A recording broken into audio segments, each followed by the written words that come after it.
पाकिस्तान के army chief general Asim Munir साहब बरतानिया में मौजूद हैं। ये बरतानिया के दौरे पर आए हुए हैं और कुछ एक्टिविटीज़, कुछ तस्वीरें सामने भी आई हैं, कुछ वीडियो क्लिप्स भी सामने आए हैं कि आसिम मुनीर साहब बरतानिया में मौजूद हैं। इस दौरे के बारे में पहले पता नहीं था ओवरसीज़ पाकिस्तानियों को। अचानक से ये खबर बाहर निकली, कुछ तस्वीर आई और फौरी तौर पर, हंगामी तौर पर पाकिस्तान तहरीक इंसाफ ने और जो ओवरसीज़ पाकिस्तानी उन्होंने ऐलान किया कि वो एक एहतजाज करने जा रहे हैं आर्मी चीफ के जो बरतानिया का दौरा है उसके खिलाफ। आर्मी चीफ बरतानिया के शहर लंदन में मौजूद है और ओवरसीज़ पाकिस्तानियों की जानिब से जो पोस्टर जारी किए गए हैं वो पोस्टर क्या कह रहे हैं, जरा ये देख लें आप। ये पहला पोस्टर मेरे सामने 3-4 पोस्टर हैं। वो लिख रहे हैं जी, protest against the UK visit of dictator general Asim Munir. उन्होंने डिक्टेटर करार दिया आसिम मुनीर साहब को। An evil man will burn his own nation to the ground to rule over the ashes, यानी अपने रूल के लिए जो है वो कौम को जला देना, इस किस्म की बातें लिखी हुई हैं आसिम मुनीर साहब के खिलाफ। और ये एहतजाज आज के दिन में, यानी जुमेरात वाले दिन, बरतानिया के वक्त के मुताबिक 2 बजे दोपहर को किया जाएगा और पाकिस्तान हाई कमीशन की बिल्डिंग के सामने लंदन में ये एहतजाज होगा।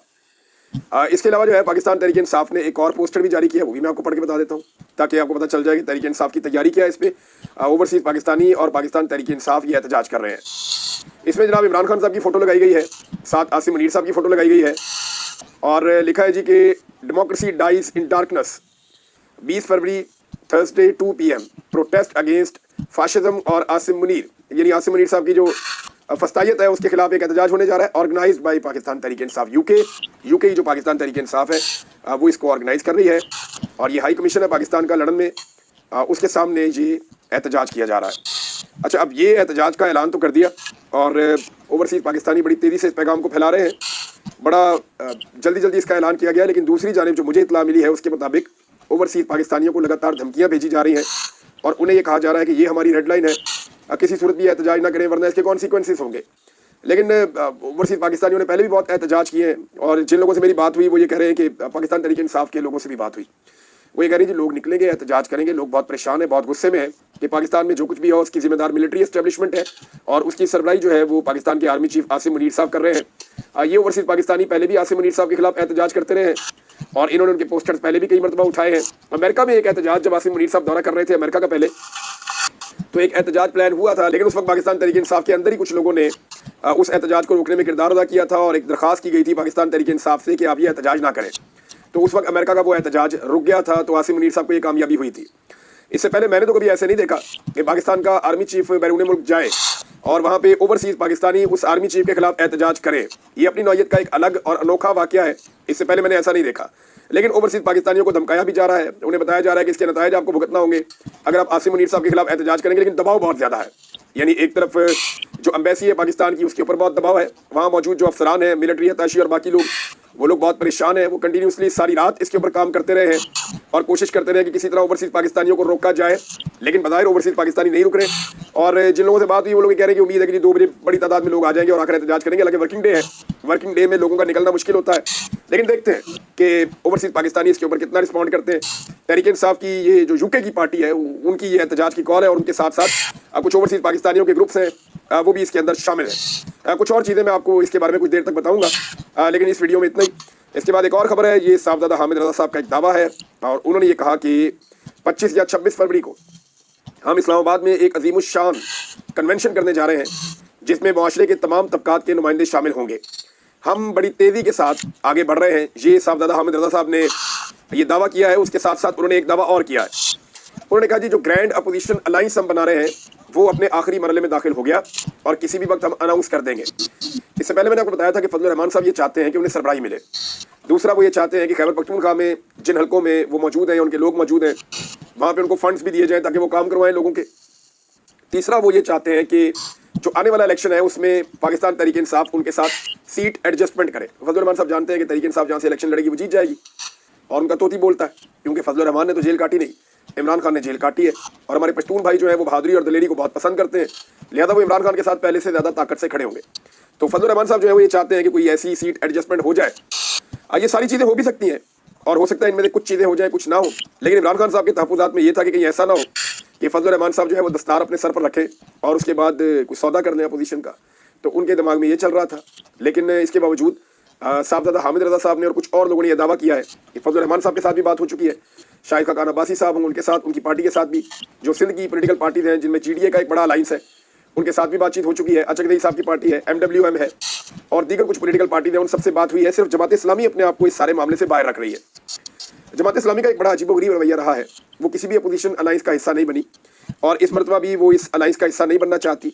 वो ये कहते हैं जी हम अपना अलग एहतजाज करेंगे, और किसी भी मुश्तरका एफर्ट के अंदर वो अपने आप को शामिल नहीं कर रहे। तो बाकी सारी की सारी जो अपोजिशन की जमातें हैं वो अब शामिल हो रही हैं इस ग्रैंड अपोजिशन अलाइंस में, और इनके दो मुतालबात अब सामने आ चुके हैं। ये साहबजादा हामिद रज़ा साहब ने इन मुतालबात को दोहराया भी है। उनका ये कहना है कि ये बड़े अहम दो मुतालबात हैं, और इनमें पहला मुतालबा ये है कि हुकूमत फौरी तौर पर इस्तीफ़ा दे, यानी हुकूमत को तहलील किया जाए। जाली हुकूमत है, फार्म 47 के ऊपर बनी हुई है, तो इसकी कोई वक़्त और हैसियत तो है नहीं, लिहाजा ये हुकूमत फौरी तौर पर इस्तीफ़ा दे। और दूसरा मुतालबा ये है कि नए इंतखाबात पाकिस्तान में करवाए जाएँ, यानी और वो बिला ताख़ीर करवाए जाएँ। मामला लंबा ना ले जाएँ, जैसे पहले हुआ था कि हुकूमत ख़त्म हुई और फिर लंबा मामला चला गया, और जब हुकूमत तहलील की जाए या हुकूमत इस्तीफ़ा दे, तो इसका मतलब है कि कौमी असम्बली में और सूबाई असम्बलियों में हर तरफ इंतखाबात करवाए जाएँ। अब ये हुकूमतें अपने 5 साल पूरे करेंगी, इसके बारे में कोई भी शोर शाट नहीं है। एस्टेब्लिशमेंट का ये दावा ज़रूर है, और उन्होंने ये गारंटी ज़रूर दी है पॉलिटिकल पार्टीज़ को 2 नंबरी करते वक्त कि हम आपके 5 साल पूरे करवाएंगे, लेकिन कैसे पूरे करवाएंगे, उनका अपना टाइम नहीं गुजर रहा सही तरीके से। वहाँ बरतानिया में आर्मी चीफ मौजूद हैं और उन्हें एक एहतजाज का सामना है। देखते हैं आज एहतजाज किस नौयत का और कितना ज़बरदस्त होता है। एक और ख़बर है नाज़रीन, और वो खबर है मारंग बलोच साहिबा के हवाले से। कुछ लोग मारंग बलोच साहिबा से ये मुतालबा कर रहे हैं कि वो मजम्मत करें जो कुछ भी बलूचिस्तान में हुआ, जो दहशतगर्दी का वाक़या हुआ, इससे पहले पश्तूनों के साथ होता रहा, पंजाबियों के साथ हो रहा है। तो मेरा एक सवाल है कि फिर मारंग बलोच को सिक्योरिटी कौन देगा? यानी आप उन्हें कत्ल करना चाहते हैं। बलूचिस्तान के अंदर जो है वो फोर्सेस के लोग महफूज नहीं है। जब फौज या पुलिस वहाँ पे हरकत करती है या कोई मिनिस्टर वहाँ पे हरकत करता है तो 10-10 गाड़ियों के काफिले में हरकत करता है। एक निहत्ती लड़की को आप मरवाना चाहते हैं। मेरा सवाल ये है, आप चाहते क्या है? वो एहतजाज कर रही है, मुजाहरा कर रही है किन चीज़ों के खिलाफ? वो ये कह रही है हमारे साथ ज्यादती की गई है, हमारे लोगों को जबरी तौर पे लापता किया गया है, उनके साथ कानून के मुताबिक सलूक किया जाए। अगर उन्होंने कोई जराइम किए हैं तो उनको अदालत में पेश किया जाए और अदालत में उनका मुकदमा चलाया जाए। ये नहीं हो सकता कि जबरी तौर पे लापता कर दिया जाए और बाद में उनकी मसख्शुदा लाशें मिल जाएं। तो मारंग बलोच का मुतालबा ये है।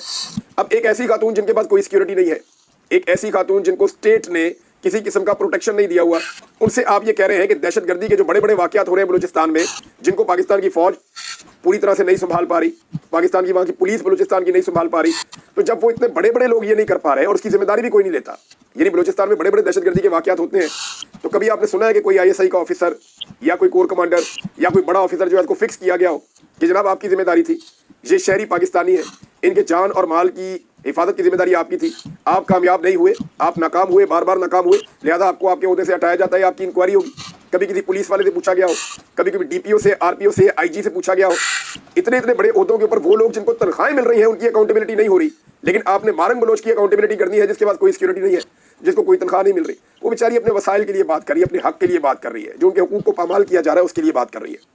तो बलूचिस्तान के जो नौजवान हैं उन्हें निशाना बनाया जाता है, और वजह क्या है? वो जो एहतजाज करते हैं उनकी महरूमियाँ हैं, उनसे हुकूक छीने गए हैं, उनके वसाइल पर कब्जा किया गया है, जाली हुकूमतें उनकी बनाकर दी गई हैं, उन्हें महकूम रखा गया है, रूल ऑफ लॉ वहाँ पे नहीं है, जबरी गुमशुदगियाँ की जाती हैं, उनके प्यारों को लापता कर दिया जाता है। अब वो एहतजाज करते हैं, वो सिर्फ एहतजाज करते हैं, वहाँ उन्हें मारा जाता है, उन्हें गिरफ्तार किया जाता है, उनके ऊपर टॉर्चर किया जाता है, उनके रस्ते रोके जाते हैं, लेकिन उनके पास तो सिक्योरिटी और प्रोटेक्शन नहीं है।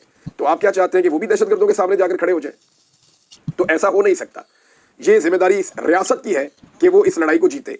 और दूसरा, जो लापता अफराद का मामला है या जबरी गुमशुदगियों का मामला है, इस तरीके से दहशतगर्दी बढ़ती है, कम नहीं होती। जैसा कि ड्रोन हमले होते थे तो उनके रद्देअमल में दहशतगर्दी बढ़ती थी, दहशतगर्दी कम नहीं होती थी, हम सब जानते हैं। अब ईरान से जो तेल की स्मगलिंग होती है उसके ऊपर एक बड़ी इंपॉर्टेंट खबर आई है, और ये खबर आई है कौमी असम्बली की जो कायमा कमेटी है, ये सेनेट की कायमा कमेटी है, सॉरी, वहाँ से ये खबर आई है, और ये खजाना की कायमा कमेटी है सेनेट की। वहाँ मंजूर काकड़ साहब ने इंकशाफात किए। उनका इंकशाफ ये है कि ईरान से जो तेल की स्मगलिंग और मनी लॉन्ड्रिंग की जा रही है, पहले 4000 अफराद तेल स्मगल करते थे, यानी 4000 बंदों का रोजगार लगा हुआ था स्मगलिंग के साथ, कि 4000 बंदे ईरान से तेल स्मगल कर रहे थे पाकिस्तान में। और ये कैसे हो सकता है? देखिए, मैंने एक बॉर्डर क्रॉस किया है तो मुझे लग पता गया कि बॉर्डर क्रॉस कैसे करते हैं। मैं एक बैग ले जाना मेरे लिए मुश्किल था, तो ये इतना सारा तेल पाकिस्तान में कैसे आ जाता है, कोई सोच सकता है? चप्पे चप्पे के ऊपर वहां पे सिक्योरिटी फोर्सेस खड़ी हुई है, तो ये इतना सारा 4000 बंदे पहले तेल स्मगल करके ले आते थे। वो कैसे ले आते थे? 4-4 हजार बंदा वहां से तेल लेकर आ रहा है, कैसे लेकर आ रहा है?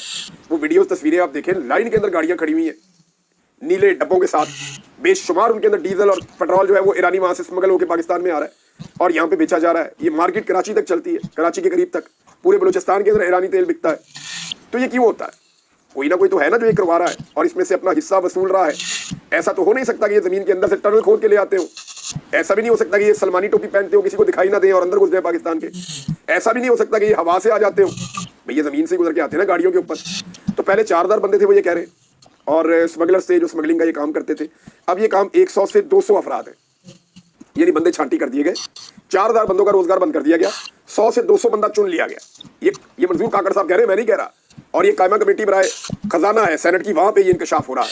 वो कहते हैं अब 100 से 200 बंदा है और ये वो काम कर रहे हैं। पहले कस्टम वाले 15,000 रुपया लेते थे फी फेरा, जो एक फेरा लगता था, पहले 15,000 रुपया फी फेरा लेते थे। आजकल जो कस्टम वाले हैं वो 30,000 लेते हैं। अच्छा, कस्टम वाले जो हैं वो तो बहुत आगे आकर आते हैं ना। तो जो बॉर्डर के ऊपर लोग मौजूद हैं जहाँ से स्मगलिंग हो रही है, वहाँ तो पाकिस्तान की सिक्योरिटी एजेंसीज है, सिक्योरिटी फोर्सेज है, और वहाँ से अगर स्मगलिंग हो रही है तो ये पाकिस्तान के लिए बड़ा सोचने वाली बात है, क्योंकि ये तेल जब स्मगल होकर आता है तो इसके ऊपर टैक्स नहीं होता, तो पाकिस्तान को बहुत नुकसान होता है। लेकिन चंद लोगों की जेबों में पैसा चला जाता है। इसकी वीडियोज और तस्वीरें मौजूद हैं, वहाँ बंदे बैठे हुए वो बता रहे होते हैं किस किस को पैसा देकर कैसे कैसे हम ये तेल स्मगल करते हैं। लेकिन जो लोग ये इजाज़त देते हैं या जो लोग ये सहूलतकारी करते हैं, उनके कानों पर जूं तक नहीं रेंगती और वो ये डिटाई के साथ अपना काम कर रहे हैं। नाज़रीन, जो 8 फरवरी को एहतजाज हुआ था पंजाब में अभी तक क्रैकडाउन जारी है, खासतौर पर जनूबी पंजाब में, रहीम यार खान में, डीजी खान में, वहाँ क्रैकडाउन किया जा रहा है और दीगर कई इजला के अंदर क्रैकडाउन किया जा रहा है। MNAs को, MPAs को, जो पाकिस्तान तहरीक इंसाफ के ओहदेदारान हैं या उनके सरकर्दा वर्कर हैं, उन सबको टारगेट किया जा रहा है, उनके ऊपर अटैक किया जा रहा है और ये अटैक लगातार किया जा रहा है। इन वाक़यात में पंजाब में खुसूसन ख़वातीन की बेहरमती के वाक़यात और चादर और चार दीवारी के तकद्दुस की पामाली के वाक़यात लगातार रिपोर्ट हो रहे हैं। एक तरफ जो शहजादी साहिबा हैं टिकटॉकर, उन्हें फ्री हैंड दिया गया है और उन्हें जो है मुकम्मल ड्रामेबाजी करने का इख्तियार है। वो छोटी सी जलसी करना चाहें वो कर सकती हैं और उन्हें मुकम्मल इख्तियार दिए गए हैं, उनको अस्करी और सरकारी सहूलत हासिल है। दूसरी जानिब जो पॉलिटिकल पार्टी सबसे ज़्यादा मकबूल है, उनके एक भी कारकुन को बाहर नहीं आने देते, कोई इजाज़त नहीं है, मुकदमात दर्ज करते हैं, लोगों को पकड़ते हैं, घसीटते हैं, चादर और चार दीवारी का तकद्दुस पामाल करते हैं। इतनी फस्तायत और जुल्म हमने इससे पहले कभी नहीं देखा था। नाज़रीन, गवर्नर जो कामरान टसूरी हैं, वो मुझे आज ये मानना पड़ेगा और ये तस्लीम करना पड़ेगा आप सबको भी कि उन्होंने रिकॉर्ड कायम कर दिया है बूट पॉलिश का। यानी आज का अगर मुकाबला आप देखें, फरवरी 2025 का जो बूट पॉलिश का मुकाबला है, वो कामरान टसूरी जीत गए हैं। शरीफ खानदान ने उन्हें काफ़ी टक्कर दी, इसमें जो जरदारी खानदान है उन्होंने भी काफ़ी टक्कर दी, कुछ और लोग हैं उन्होंने भी बड़ी टक्कर देने की कोशिश की। लेकिन मैं भारी दिल के साथ आपको ये बता रहा हूँ कि इस हफ्ते का जो मुकाबला था बूट पॉलिश का, वो गवर्नर सिंध जनाब कामरान टसूरी साहब जीत गए हैं, क्योंकि उन्होंने ज़बरदस्त स्टेटमेंट दिए आर्मी चीफ के हक में और उन्होंने आसिम मुनीर साहब का नाम लेकर क्या कहा, ये जरा सुनिए। कामरान टसूरी ने आर्मी चीफ आसिम मुनीर साहब के बारे में कहा कि आर्मी चीफ के होते हुए कोई भी पाकिस्तान को मैली आंख से नहीं देख सकता। एक तो उन्होंने अपनी नौकरी पक्की की है, शायद उनकी नौकरी खतरे में है, वो बहुत तारीफ कर रहे हैं आर्मी चीफ की। लेकिन मेरा एक सवाल है कि आर्मी चीफ तो रिटायर हो जाते हैं, तो क्या आर्मी चीफ की रिटायरमेंट के बाद पाकिस्तान को कोई मैली आंख से देख लेगा? कामरान टसूरी साहब, ये पाकिस्तान की फौज है, इसको पाकिस्तान के लोगों ने पेट काट कर पाला है, ये प्रोफेशनल फौज है, इनका लड़ने का काम है। तो आप ये क्यों कह रहे हैं कि आर्मी चीफ के होते हुए? फौज की बात करें आप, आर्मी चीफ तो चेंज हो जाता है 3 साल के बाद। पिछले आर्मी चीफ के बारे में भी लोग यही कहते थे कि खुदा के बाद अगर कोई है पाकिस्तान का तो वो बाजुआ है। उससे पहले राहील शरीफ था, उससे पहले जो है वो जनरल कियानी था, उससे पहले जनरल मुशर्रफ था, वो सारे चले गए। पाकिस्तान आज भी वहीं पे है, पाकिस्तान का दुश्मन भी वहीं पे है। तो आर्मी चीफ बदलता रहता है, इदारा वहाँ मौजूद रहता है, मुल्क वहाँ मौजूद रहता है। लेकिन इस हफ्ते का जो बूट पॉलिश का मुकाबला है वो गवर्नर सिंध ने जीत लिया है। गवर्नर सिंध साहब को जो है वो मुबारकबाद पेश की जाए सारी कौम की जानिब से। और नाज़रीन, जो SIFC के ऊपर बड़े बड़े दावे किए जाते हैं पाकिस्तान में सरमायाकारी आ रही है, तो लेटेस्ट खबर के मुताबिक भारत के अंदर कतर ने $10 अरब की सरमायाकारी करने का मंसूबा बना लिया है और पाकिस्तान में नहीं बनाया। पाकिस्तान को तो कतरी खत चाहिए होता है ना, पाकिस्तान को तो मनसूबाबंदी नहीं चाहिए होती या सरमायाकारी नहीं चाहिए होती। भाई आप मार्केट को खोलेंगे, कोई कंपटीशन लेकर आएंगे, कोई अदालतें इंसाफ करेंगी, मुल्क में रूल ऑफ लॉ होगा, मुल्क में जो है वो कम से कम फ्रीडम ऑफ स्पीच होगी, आज़ादी इज़हार राय होगी, इंसानी हुकूक होंगे, तभी तो कोई दुनिया आएगी पैसा लेकर पाकिस्तान में लगाएगी। कोई पागल तो नहीं है कि ऐसे मुल्क में जहाँ पे एक हिजानी कैफियत है, जहाँ पे हर चीज़ का पता ही कोई नहीं है कल क्या होगा, ऐसे मुल्क में आके इन्वेस्टमेंट कर दे। अब भारत के अंदर स्टेबिलिटी है, वहाँ बहुत सारे फैक्टर्स हैं जो पाकिस्तान से बेहतर है, तो ये वहाँ पे $10 अरब की सरमायाकारी लेकर चले गए हैं। नाज़रीन, मरियम नवाज ने हस्ब तवक्को एक बड़ा अजीबोगरीब काम किया और इस काम के बारे में मैं आपको बताऊंगा तो आप बड़ा इंजॉय करेंगे। मरियम नवाज से वो जलसे के बारे में पूछा गया नारोवाल वाले, तो उसमें मरियम नवाज ने लिखा कि 1000/100, यानी 100 में से कितने नंबर मिलेंगे, तो 1000/100 दे दिए। ये वही वाला हिसाब है जिस हिसाब से इन्हें वोट पड़े हैं। यानी कई हलकों में नवाज शरीफ को, मरियम नवाज को, इनकी पार्टी के लोगों को ऐसे वोट पड़े हैं कि जितने टोटल वोट थे उनसे ज़्यादा पड़ गए।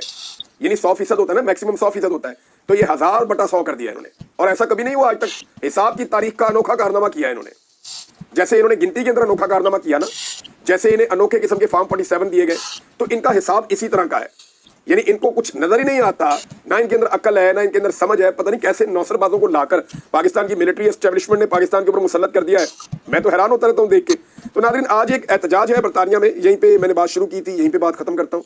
देखते हैं कि overseas Pakistani army chief Asim Munir के खिलाफ किस तरह का एहतजाज करते हैं बरतानिया में। जो एहतजाज होगा हम आपको रिपोर्ट करेंगे शाम को।